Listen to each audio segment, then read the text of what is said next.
This podcast is brought to you by Aetna. Learn how Aetna is working to build a healthier world by visiting aetnastory.com. Hi, this is Doro.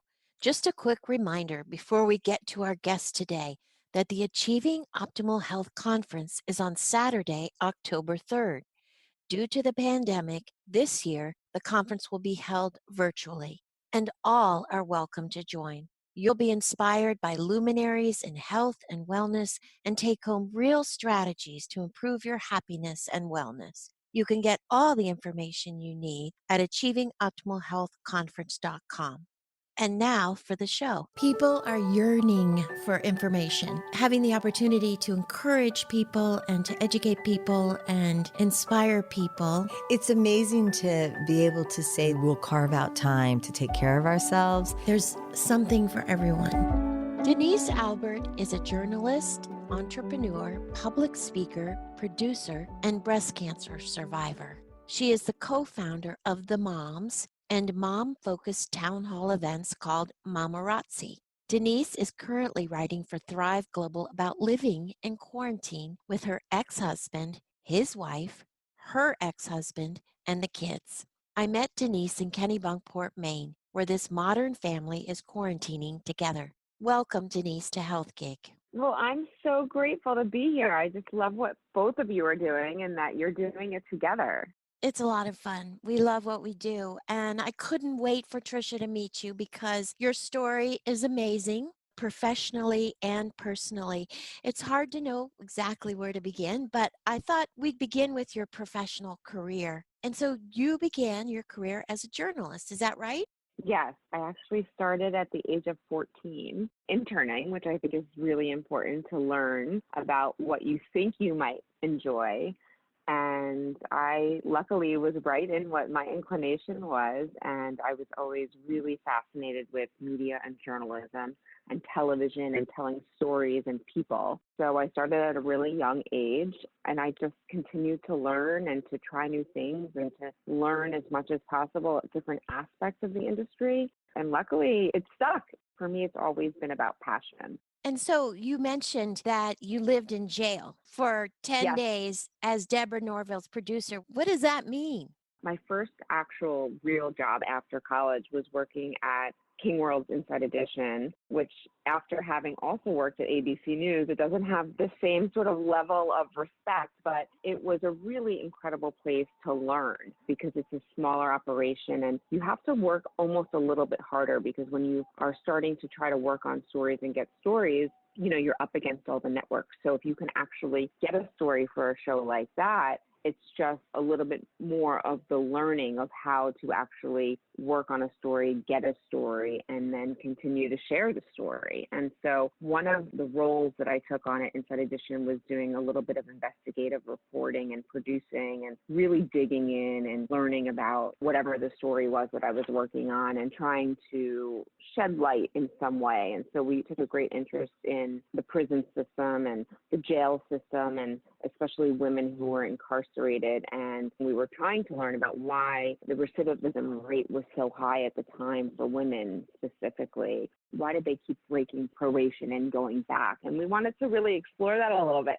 And so most jails across the country would not let us come in with cameras. And I was able to find one in North Carolina that was open to it. So I was Deborah's producer, and we wound up living the first time in jail for 5 nights, really, you know, engrossed with the prisoners and learn what each day is like for them. And it's a sad story a lot of times. I mean, obviously there's criminals and we have to follow the law and not break the law. But when you look at it from the human side, for some people, they don't have the education, they don't have the family support, they don't have the right structure in their lives and only know a certain way. So what we found is that a lot of the women were there continually. They were very young, and I was very young at the time. I was the same age as a lot of them. I was 25. We found that a lot of them, you know, it was a safer place. There's a roof over their head, and there's guaranteed food every day. And so it was just really eye-opening to learn more about what happens and why people make the wrong decisions sometimes.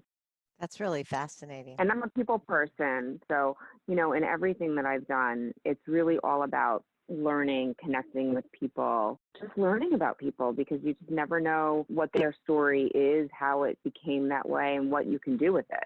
After that experience, how did you navigate the rest of your career?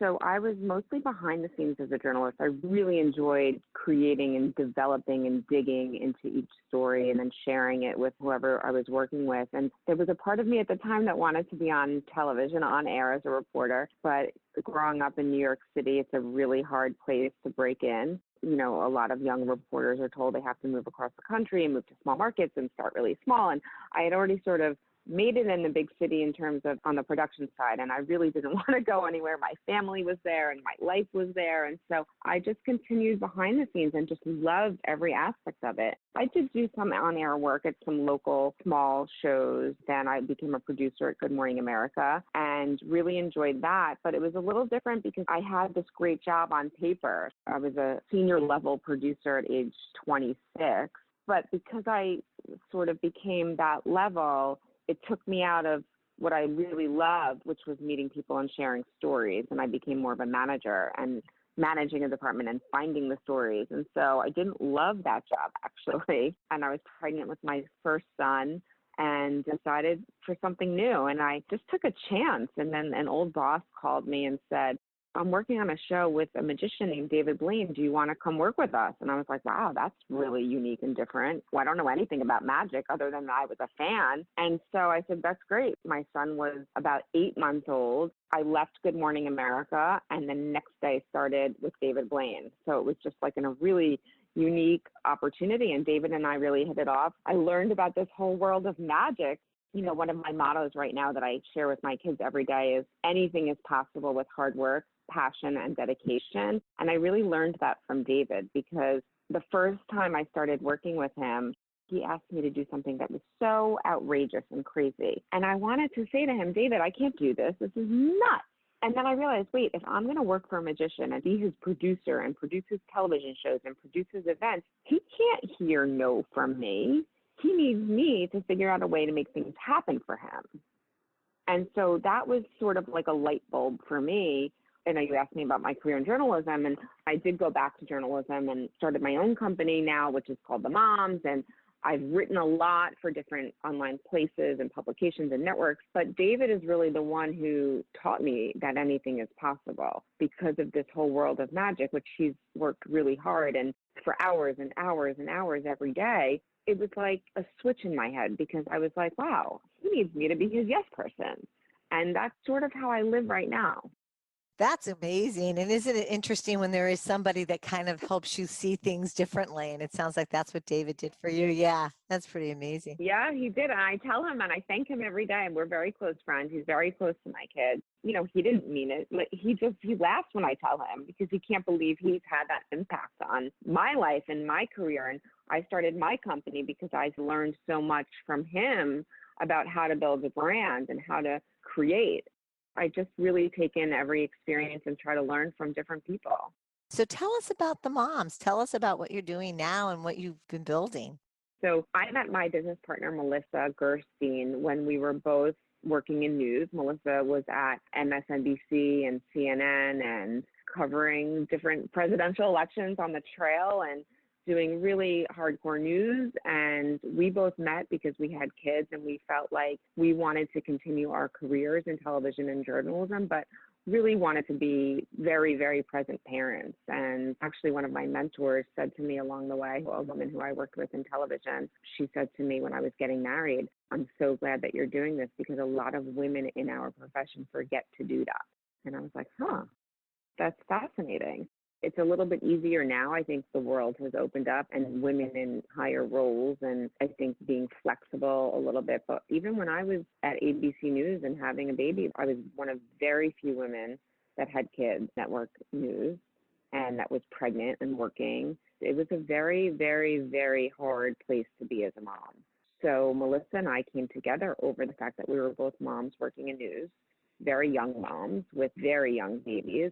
And we really wanted something that was in the vein of what we know and love and have worked so hard doing, but really in a way that we could do it while being fully available for our children. And so we started this company called The Moms. while we still both had other jobs. And we continued to do it for about 2 years while we were still working full time. And we would come home from work, put the kids to bed, have dinner, and then just start working on our company. And we really just started as a column in a newspaper. We had some ideas to write a column like Sex in the City, but it was called Moms in the City at the time. And we just reached out to people we knew in the industry, people we didn't know, whoever would take our content. And we did it for free. Like I said, we had other jobs, but we just needed to get it going. And so we started with a small newspaper, actually called Metro US Newspapers, which was given out free by the subways in New York. And we were in 12 other markets. And once a week, we would take turns writing a first-person piece about parenting. And then because of our relationships in the media, we would also interview a celebrity about what we were talking about. And so from there, we sent an email blast out to everyone we knew just to say, hey, we have this column every week called Moms in the City. And then from there, we started pitching ourselves to different television shows. And we eventually got our own show within the NBC family. It was called Moms in the City and a dad named David. And we started providing content for the taxis in New York before it was really a thing also. We didn't have a business plan. We sort of laugh about it now because if we had had one, it would have just been a television show. And now we've grown to a media company, and the TV show was a nice start for us. We interviewed other mom entrepreneurs and interviewed celebrities. We had a segment called Mamarazzi, and from there, we turned Mamarazzi into an event business because we wanted to be inclusive of moms across the country. So that's sort of where the focus of our business has gone. We host events with celebrities when they're promoting something, and we bring in moms across the country to join our events. And now, of course, we've had to go virtual, so it's a little bit of a pivot. And then we are also currently launching a marketplace on themoms.com. A lot of moms in our community across the country are also entrepreneurs and business owners, and we've really wanted to try to help them all grow their businesses, and we just didn't know how. We had a radio show. We would share their information on social media and share their stories, and now what we're trying to do is bring it all together by sharing their stories, because we really feel like there's such a connection between moms and moms who want to support each other. So we are in the beta phase, and we're really excited that we're going to be launching a marketplace where moms can sell their products by sharing their stories. So it's all about the connection and the sharing and supporting. So, Denise, your partnership reminds me of Trisha and my relationship, which I think really is rare. It's hard for great friends to work together. Tell us about Melissa and your friendship and your partnership with her. I loved, Dora, when you told me that you're partners with your sister-in-law. Like you just said, it's such a special relationship because it's hard, and people probably don't even want to believe that you actually really love each other. We find that a lot. People will say that. So you guys are really close. You're really friends. You don't actually hate each other. We have a really special friendship. We did not like each other when we first met. I will say that. And we laugh about it today. We were very completely opposite in most ways. We're similar in the fact that we're both hardworking and really focused on that, but we actually couldn't be any different. I always like to say she's happily married, I'm happily divorced. We have very different family backgrounds, very different ways that we raise our children, although as we now grow older together, I think we're getting a little more similar in that way. We just love each other. Our kids are best friends. We are together here in Maine now as part of our pandemic living life. I kept begging her to come join our blended family. I'm here living with my ex-husband and his wife and her ex-husband and our children. And Melissa had been living in St. Louis with her family, where she's from. I just kept begging her, please come. So thankfully she's here, and it saved my life. And I said to my mom the other day, Melissa's very close to my mom, and I'm also very close to her family. And my mom is actually our company attorney, and she's just such a huge part of both of our lives. And I said to my mom, if Melissa ever annoys me again, just please remind me how much I need her and love her. Tell us about this living situation, and how did it happen, and what's going on with it? Oh, it's crazy. Well, you were on Oprah. Yeah, Oprah. We were on Oprah. It was very exciting. So I've been writing about our pandemic journey. I started actually when I was still in New York before this, when the pandemic started, because I had just started dating again. I had just gotten out of not a good relationship that was sort of long term, and I had just started dating again. And once we all had to stay home, it started to get depressing. Like, what happens? I mean, obviously, after you can put aside the fact that people are sick and dying, and Right. obviously that is the priority, right? But then selfishly, everyone has their own struggles that they deal with. And for me, dating was that. And it still is lonely. And it's hard to think about, how will I actually meet somebody again? What does that look like? And how does that happen? And so I wrote about that. And then I decided to continue writing. And then I didn't know what I would be writing about. And so anyway, my ex-husband and I have had a very amicable relationship, even though obviously there's been struggles and there's times that aren't good. But for the most part, we have a very pleasant, nice divorce. And his wife, who I did not have a relationship with, her kids were away with their dad, and she does not have a relationship with her ex-husband, but they were away because they were on spring break, and he didn't want to come back into New York City at the time, which made complete sense because we were now the epicenter, and where he was in Vermont with the girls, and there was nothing going on there. So my ex-husband called me and said, hey, Dan doesn't want to come back to the city. Would you consider going to Vermont? And I said, well, no. First of all, I'm paying rent in New York City, and I cannot do two places. I'm not in that situation. I'm a single mom entrepreneur, even though I don't like the word single mom because he's a good dad, but it's just the reality. I also am a cancer survivor, and I know what it feels like to be sick. And at that point, we didn't know if we were going to get sick. We were in the middle of it all in New York City. We didn't know if we had been exposed already. So I said, I don't want to leave New York City and be sick somewhere else. If I'm going to be sick, I want to be sick at home. It was just a really hard decision. And ultimately, we realized that with New York that bad, for all of the parents to be able to be a part of the kids' lives, it was in the best interest of the children to leave New York City. And so we did that. And we did it thinking it'd be 2 or 3 weeks. And here we are just about 4 months later. Oh, my word. Still together. And you've decided to stay together on your next move, right? So we're actually in the middle of figuring that out right now. It's been hard. They may actually take a break for a couple of days. Jordan and Laura, my ex-husband and his wife, we have to be out of the place that we're currently living right now, and we're looking for a new place. But because of the lightning bolt yesterday, my ex-husband's computer, he lost everything, which I feel like is maybe a sign. And so they have to go home for a few days so he can get his work working. And it's actually, I'm thinking, a really good thing.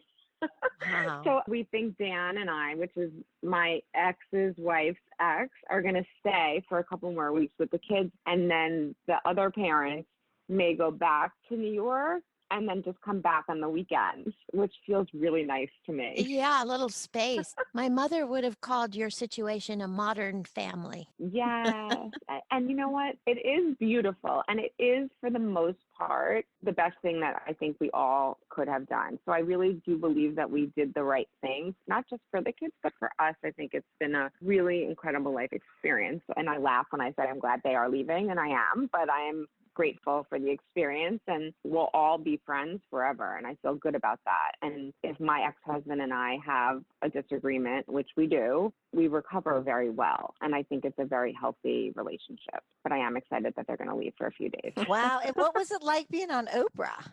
So I wasn't even nervous. I think it's because, when it's a Zoom, Yeah. I think it would have been very different being in the room with her. Right. And she was so cool. I felt like I was just talking to my best friend. And she really didn't agree with some of the things that I was saying, and I was okay with it. And it felt good.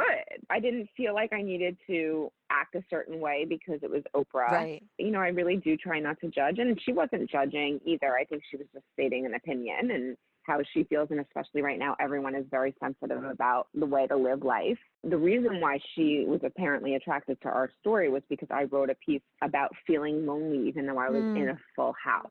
And it's, I think, something a lot of people can relate to. For me, it's because I'm living with people I would not choose to live with. On top of the fact I wanted to date, I wanted to continue living life, especially as a cancer survivor who I was very sick and I had a lot of treatment. And I'm excited to live every day and to live with my boys and to be able to take adventures and try new things. Although I do believe my cancer journey did prepare me for this pandemic.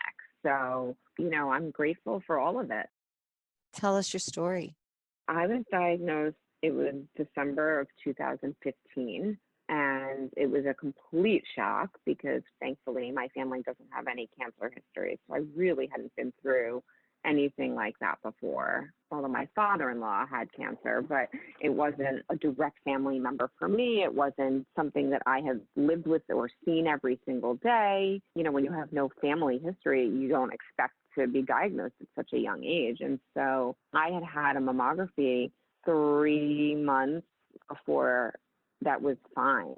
I was very lucky that I felt a lump that hurt. I had a little pain. I didn't ignore it. And I think that's, an important message I like to share. The myth that cancer doesn't hurt. Well, that wasn't the case for me. You know your body. And if something is different, you have to check it out because early detection is everything. It saved my life. I had a very aggressive kind of cancer. Even though I was early diagnosis, it's aggressive. So if I had ignored it, the end result would have been very different.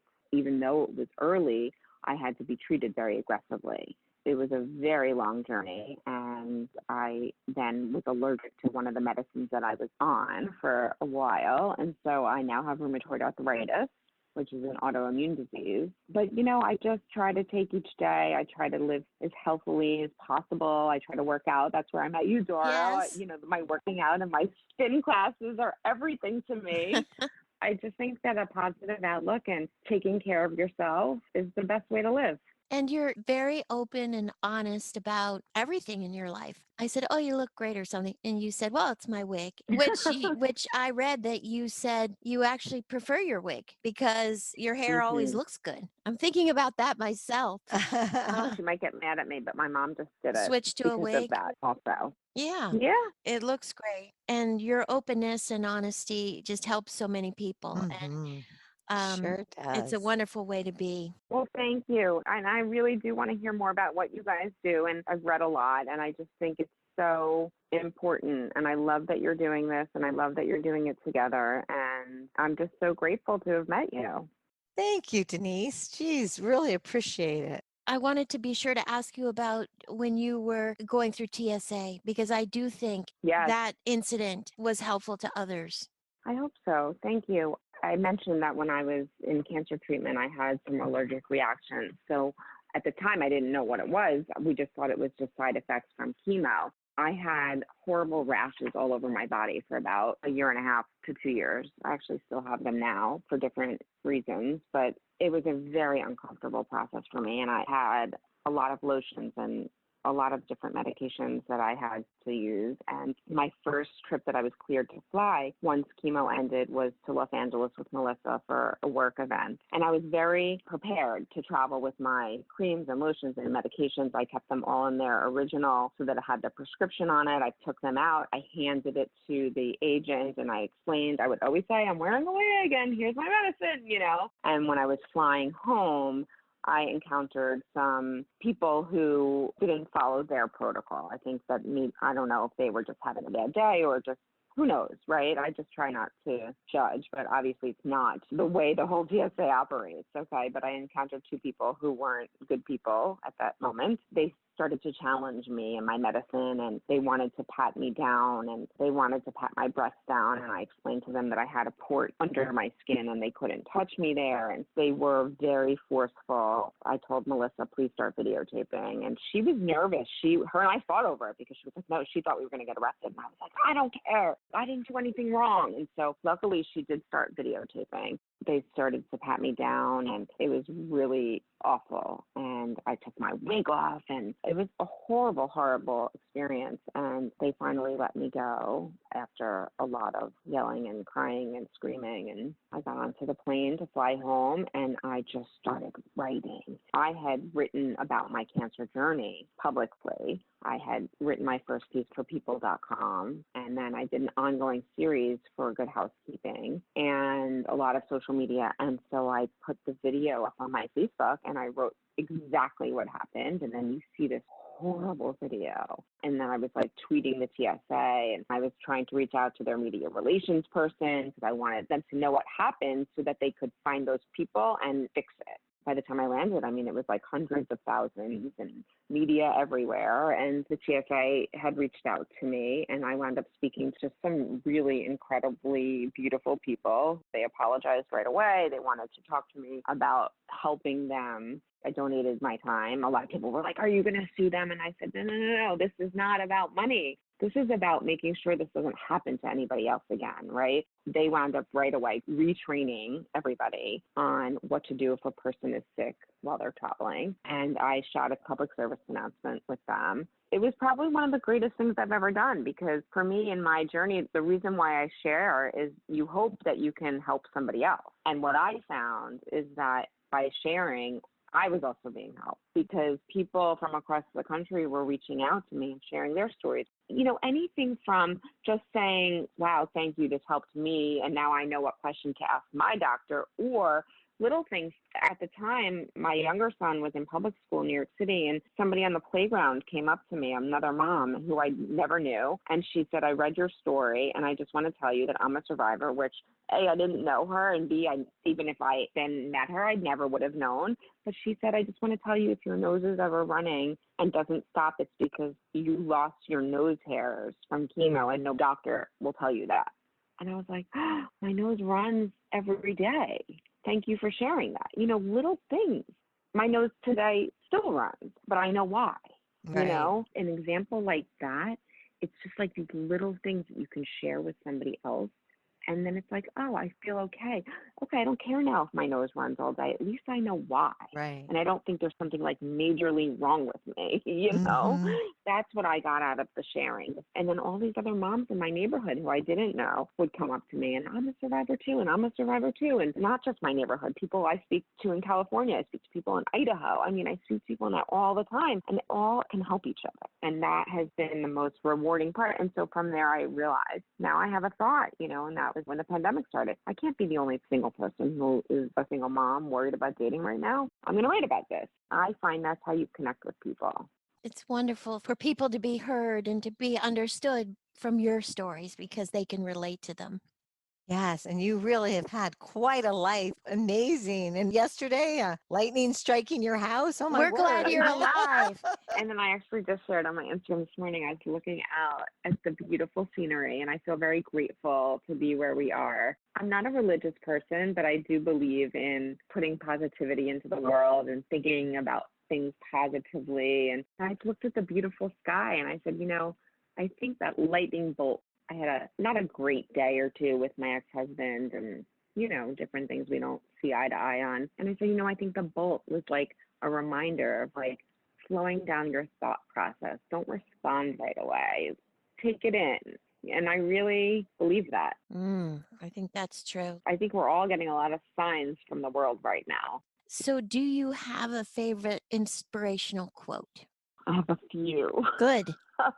Well, one, sports was a very big part of my growing up life. And so there's one by Michael Jordan, which is, I have failed over and over again in my life, and that is why I succeed. And then another one from Wayne Gretzky, the best hockey player ever, you miss 100% of the shots you don't take. I just believe you just have to try and try. And then I have one from Michelle Obama, which is, success isn't about how much money you make. It's about the difference you make in people's lives. And then Gandhi, be the change that you wish to see in the world. I could keep going, but I actually keep those all in my notes section on my phone. And I have about 20 that I keep, that I read over and over again every couple of weeks. Oh, that's beautiful. What about you guys? Do you have one? Yes, we do. I can't think of it now. One of my favorites, Sorry. change the way you look at things you look at change. True. You know, and when you were talking about your friendship with David at the beginning of the podcast, I thought, oh yeah, that's another example of that. Being able to make a shift and all of a sudden something changes, and therein lies the miracle.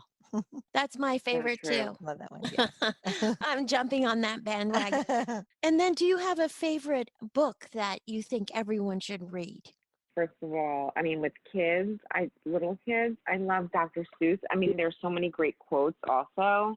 Why fit in when you were Born to Stand Out. Oh, Is one of my favorites. So I think Dr. Seuss for Kids has really just the best messages: simple, kindness, inclusion. Those are really important. For me, I'm really like a current event feature biography news junkie. So I spend most of my time, I really just love to read what's going on in the world, and I love people's stories. So I'm more of an article news person right now, and have been since I started working in news. well, there's a lot going on in the news, so a lot to read about. And that causes a lot of stress also these days. It certainly does. Yeah. Well, Denise, we have loved having you on our podcast, and we are so inspired by your life and your openness and honesty and sharing and helping others. So thank you for being on Health Gig. You have the most beautiful family, such kind souls. So thank you for the interest in my life, and I look forward to more. Aw, thanks, Denise. Thanks, Denise. See you in Spin. Thank you. Thank you for joining us on Health Gig. We loved having you with us. We hope you'll tune in again next week. In the meantime, be sure to like and subscribe to this podcast and follow us on healthgigpod.com. I'm Trisha. And I'm Doro. Be well.